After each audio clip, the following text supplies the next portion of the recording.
Welcome to this session. My name is Toshi Futamata, Research Associate at the University of Tokyo. Today's topic is open innovation and negotiation. Under the changing global business landscape, being innovative is crucial for sustaining your business. Open innovation is challenging. In most cases, you will need to work with your business partners, bringing your innovative ideas to fruition. Acquiring a skill set for conducting negotiation is an indispensable part of achieving open innovation.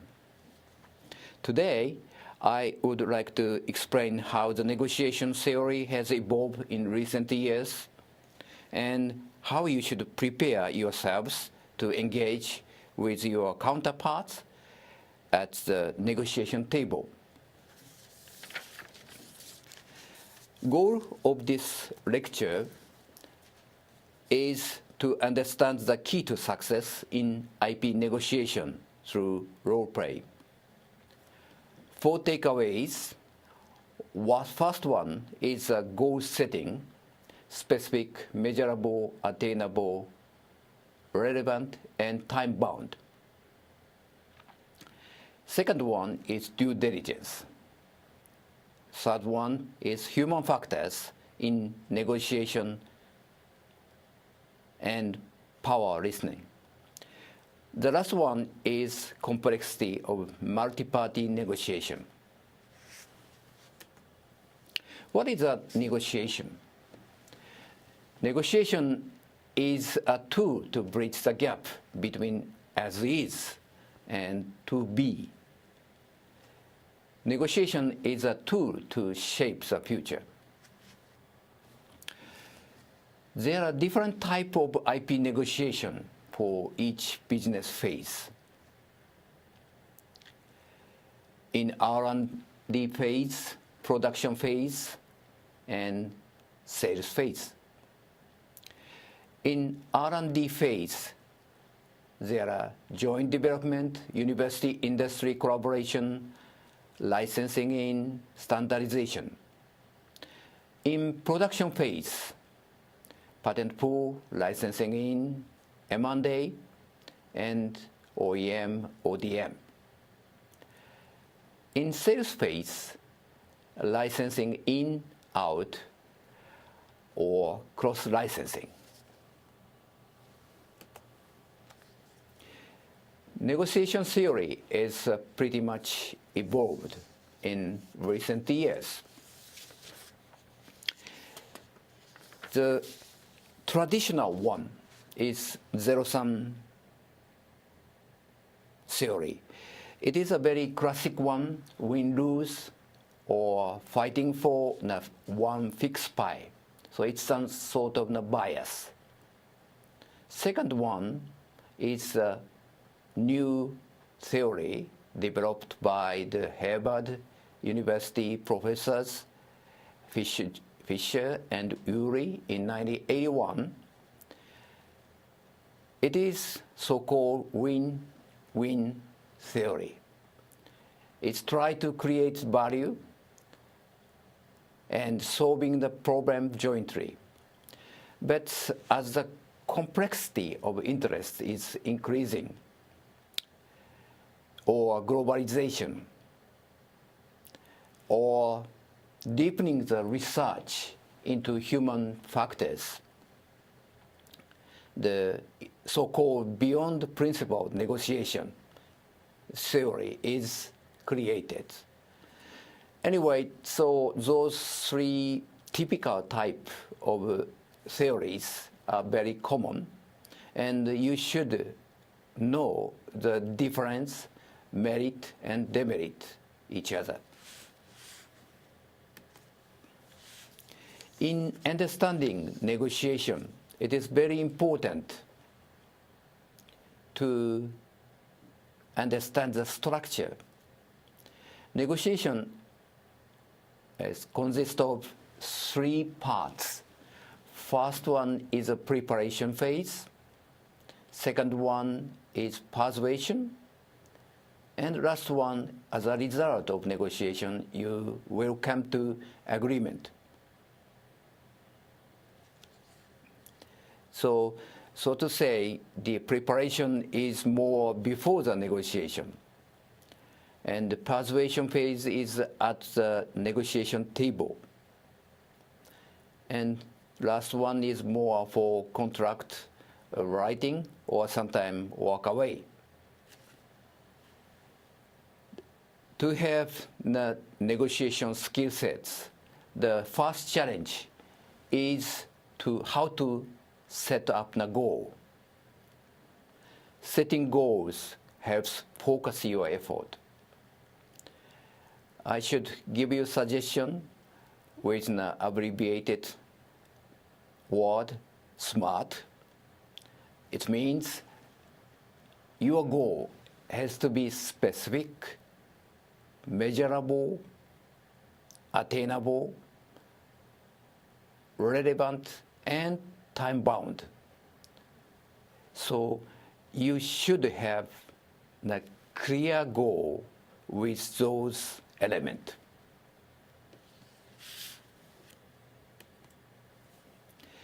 Second point is due diligence.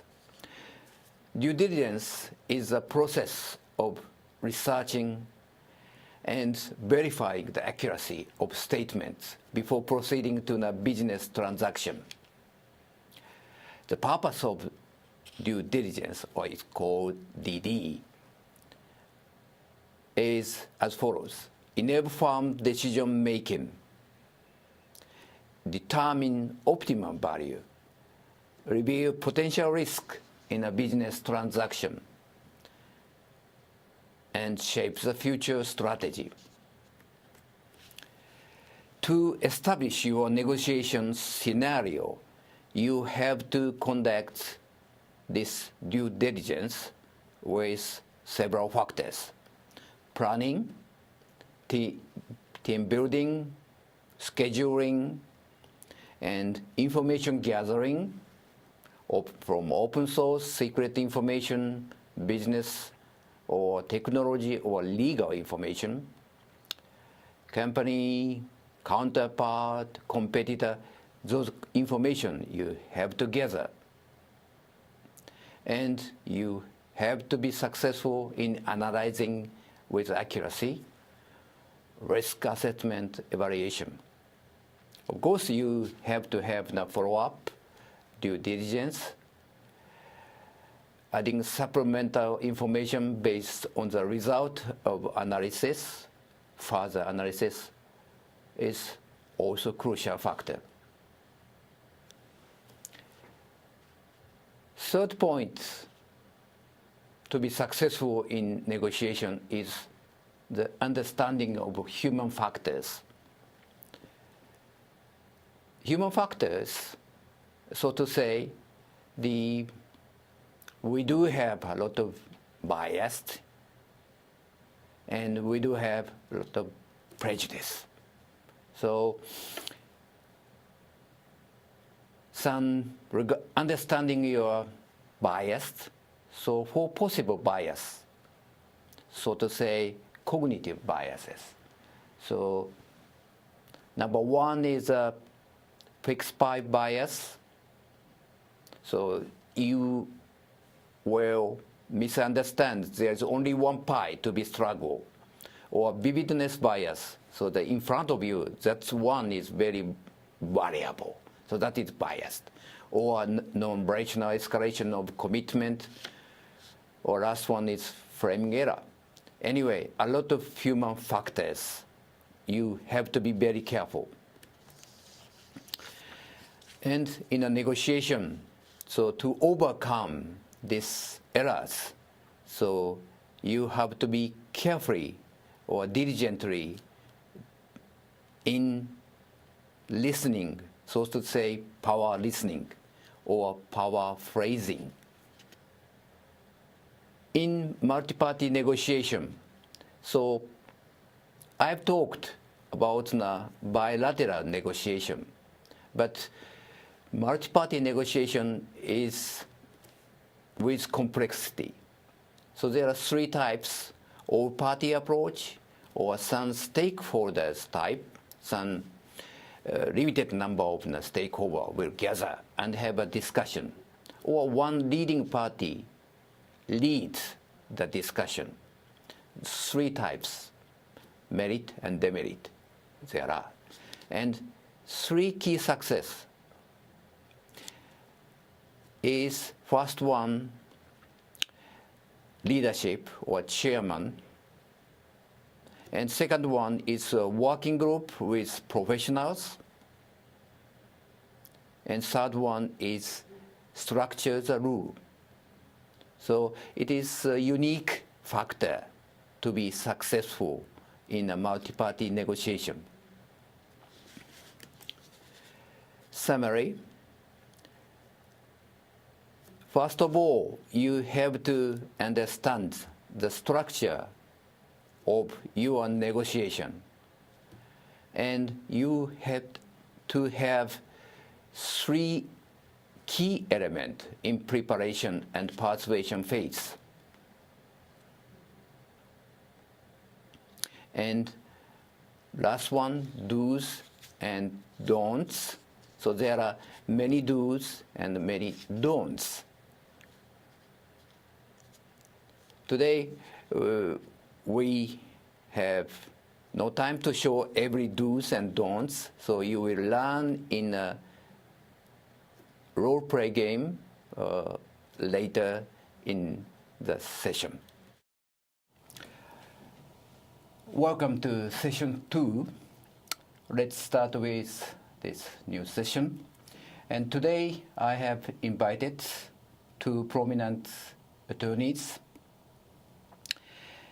And we would like to talk about open innovation and multi-party negotiation.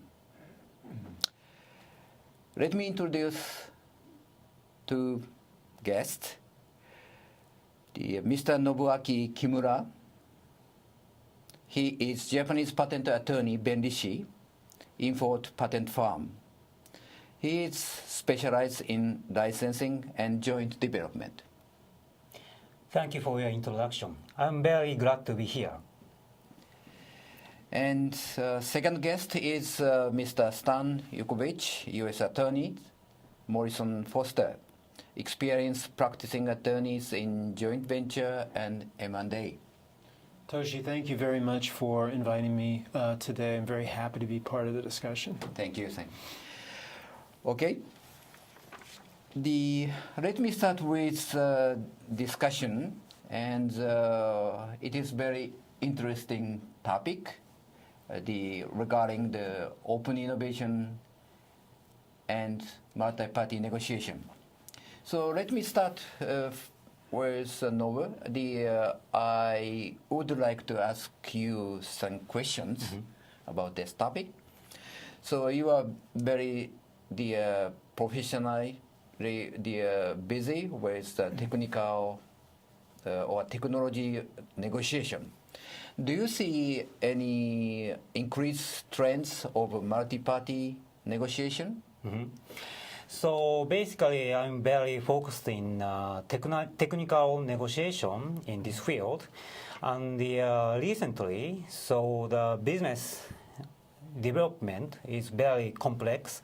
So the recent trend is that each party has the very different background. For example, one party is very technical company, and the other companies are very business-focused company without any great technical background. In such case, so each company's objective, I mean that the principle or thinking is very different. So that the situation is becoming very complex. That is one trend. And another trend is that it can be very difficult to continue or put forward the discussion because they have very different thinking and they have very different time frame, so that each party has very different interests. So that we need to be very careful about forecast and find out what is each party's interest. So the many parties are involved and with different background or thinking. So it makes your discussion very complicated. Okay, and from your own experience, so do you see any difference between bilateral negotiation and multi-party negotiation? Actually, yes. Of course, the basic principle is the same, of course. So you need to be very careful about the preparation, and also you need to build up any partner or something like that. You need any information or something like that. But I think that there are two big differences. One is that the multi-party negotiation could be very complex. So if you think about your partner, you need to think about your situation and all of the other parties' interest, so that the information gathering and the estimation can be very complex. That is the one difference. And the another difference is that during the actual negotiation, each party can make some group, so that the other two guys make a party or groups, and the other parties can make another group. In such a situation, the group interests can be conflict with each other, and or in some cases, you can be the out of any group. That could be very difficult situation. So that you need to be very careful about the group setting or something like that during the negotiation. So you said that you touched on the different partners. So everybody has the different type of own partner, but at the same time, many partner of each party. So it is really challenging to understand the scope. So it makes your discussion very difficult. Yes, of course. And sometimes it's very time consuming. Very time consuming, yes. I think so, yes. And second point is, I think, very interesting, some grouping. So many parties, with different groups. How do you usually with groups discussion? So any suggestion to how you should think, how should prepare, how should join in group activities? Yeah, I think that's a very good point. So my proposal for many clients is that before the group discussion, I mean the big table discussion, you can make a one-to-one discussion with every party. So during such kind of the very small discussion, you can find out easily each party's interests and discuss very, I can say, frankly, so that it can be very effective for such kind of situation. So you suggest some two steps. So they are not jumping into the big party discussion, but before that some sort of bilateral. So Yes, I think that's very good idea. Good. Thank you very much, Nobu. It is a very interesting observation. And we will come back again to the point. And so let me move on to the stand. So I'm imagining that the discussion and the process for multi-party arrangements can become pretty disruptive, with a number of different parties providing comments, raising issues, and and the talk. So how can you manage things effectively in this context? Right. So I think, and to echo some of what Nobu said, I mean, where you have parties that have multiple and conflicting interests and all, it makes it, just from a project management perspective, assuming that what you're trying to do is get something done, and that's really what we do as lawyers, is we help our clients achieve something. We're very focused on, okay, how do we get to an end result? How do we actually achieve this alliance? And from that perspective, if it's a multi-party arrangement, it's even more important to be focused on process very consciously instead of just kind of letting things go where they go. So probably does not make sense necessarily to have everybody in the room together on every issue, right? Just talking about everything, because then it kind of becomes more of a discussion session instead of a process that's focused on getting a result. So I mean, that's kind of where you want to go, is away from that and towards a really manageable process. So the focusing on the process, so that is, I think in the multi-party negotiation, it is more with importance as compared with bilateral negotiation. Yeah, that's right. I mean, if it's bilateral, you can have the two parties get together and they kind of work it out a little bit. You can't really do that if you have 4, 5, 6, 7 different people. They have different interests. Sometimes a smaller player may want to use exert as much leverage over the process as they can to get some value. Whereas other parties, it's very important for them for this to be successful and move forward, and they may have more at stake than some of the others. Yeah, right. So it can be very different, and it really depends on the situation. Really depend on situation. Yeah. So I think you have to read the situation. Assuming that you're the party that wants to get things done, that's interested in a good result. You have to read the situation and think about, okay, how do I get there? Very consciously instead of just casually. Specifically, I think, really try to figure out what exactly are we trying to do here, and what's the role of each party. Why do we need party A? Why do we need party B? And then try to get those parties involved only in the things where their involvement is necessary. So in other words, let's say we're talking about manufacturing, if it's kind of a multi-function type alliance. So bring the manufacturer parties into that piece, but keep them out, say, the marketing piece, if they're not really needed. Right. Just to try to limit the number of people involved to only the people that really have to be there. Yeah, it's very interesting. So compared with bilateral negotiation, so in the multi-party negotiation, you have to be very much focused and read the situation, you said, yeah? Yeah, and more formally, maybe a little more formally, like communications. Yes. If there are only two parties involved, you can kind of figure things out a little bit as you go along more easily. Right? You say, okay, this isn't working, let's change. You still will do that in any negotiation, but if it's a multi-party, I think at the outset, you really want to spend more time thinking about, okay, how are we going to communicate?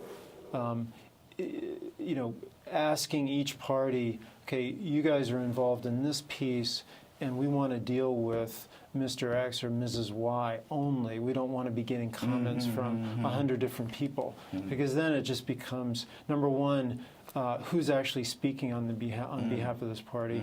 Number two, what exactly is your position? It just gets very confusing.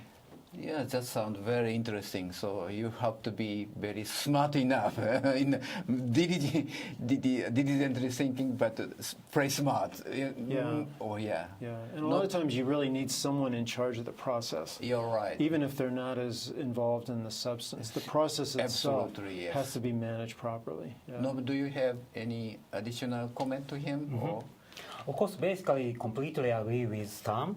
Yeah. And in my experience, it is also very useful to prepare for the actual discussion, big discussion, so that as he pointed out, during the big discussion, some confusion can occur, so that you can prepare for the great agenda and also you can set some rules. So how to decide or how to make an opinion or something like that. Such kind of rules and also agenda could be very helpful. Yeah, I agree. I think more important than it's always important to be focused. What are we trying to achieve here? But if there's a multi-party situation, it just needs more management. Yeah. Needs more management. So the word management sounds simple, but really it's a big meaning. Yeah, because people may say, "Hey, I want to be at all these discussions," right? Even a smaller party that has less at stake, will feel excluded. So you have to deal with that. Perhaps you allow someone there as an observer, but ask them to minimize comments, that sort of thing. So. Just the human relations part's important too. Yeah, I think so. I agree. Yeah, and so the next question to Stan. So you are pretty much involved in strategic alliance. So, but try to achieving the strategic alliance. So the new situation, new information rise. So it's sometimes those changes make the negotiation difficult, more difficult. How can you design a multi-party strategic arrangement to allow all party to refine and modify those goals? Right. Yeah. Well, the important thing to remember, and anyone who's worked on a lot of joint ventures knows this, that joint ventures almost never stay exactly the same indefinitely. There's always going to be change for many reasons. Market changes, your assumptions turn out to be wrong, you need more money, some new party that you identify may have some value to add, and you'd like to bring them into the arrangement. 100 different other possibilities for the need for change, but change will be needed. Maybe a party wants to get out, and the trick is to be able to have a set of rules, set of documents, set of processes that are flexible enough to allow for change and avoid deadlock. Deadlock means you need a change, and the parties with the right to approve that change can't agree. And if you're in a situation where the market's moving quickly, you have to compete against other strong players, and you can't make a decision. That's a very awful situation to be in. Right. So what do? I mean, you identify. You spend real time on thinking about, okay, if a change is needed, how do we implement it? Who gets to approve? Right. Who gets to approve? Probably should not be everybody. Really, the folks with the most at stake would have the right to approve. If it's a smaller party, okay, how do you protect their interests? Maybe they don't get to approve, but maybe they have the right to get out if they really have a big problem. So the key is to really say, okay, we will need to change. How do we do it in a way that is practical and doesn't cause the alliance to fail? Yeah. So the change is inevitable. Absolutely right. That's the key. That's the key. The key point. So the possibility of change is much bigger in a multi-party negotiation because many parties interested coming together. Do you have any point to add about the change? I think that I can also agree such kind of difficult situation, such kind of change could be very difficult and challenging for each party. So in my prospect, in my case, the technical change could happen very frequently recently. Yes, so that my suggestion is that you can be prepared before start meeting about such kind of the information gathering and the estimation or something like that.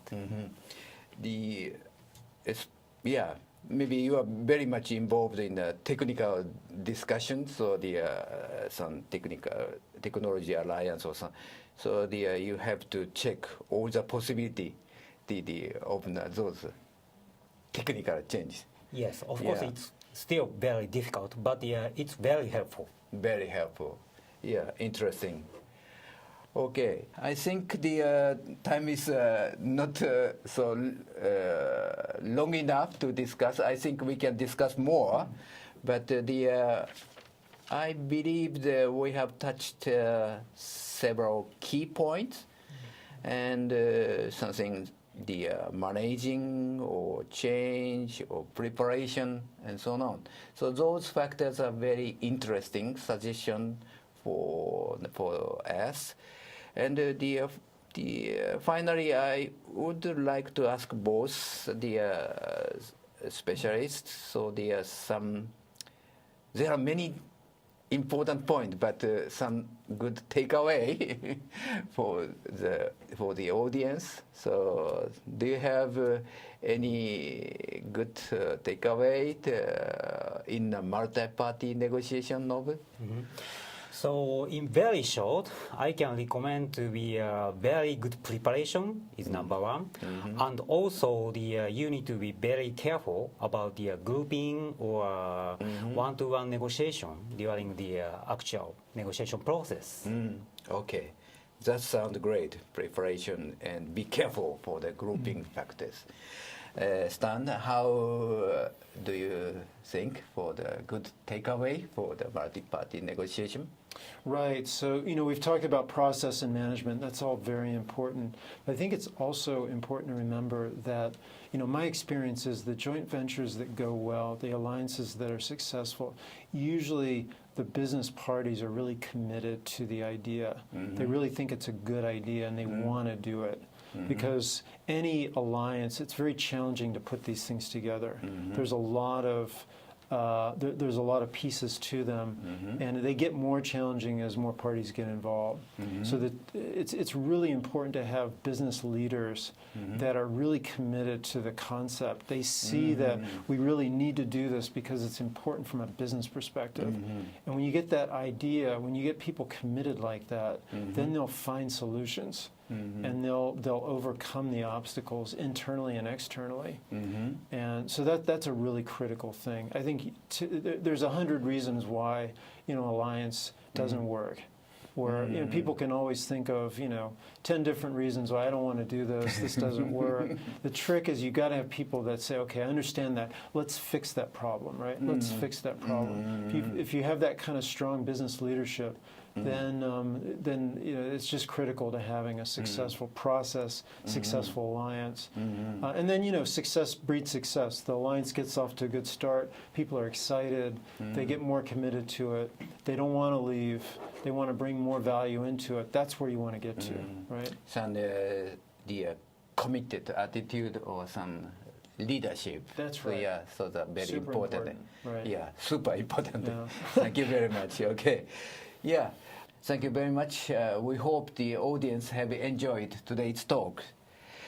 For today's talk, we have invited two the experienced practitioner. So one is Mr. Nobuaki Kimura, import patent firm, and Mr. Stan Yukovich, U.S. attorney from Morrison Foster. Thank you very much, both, for joining us.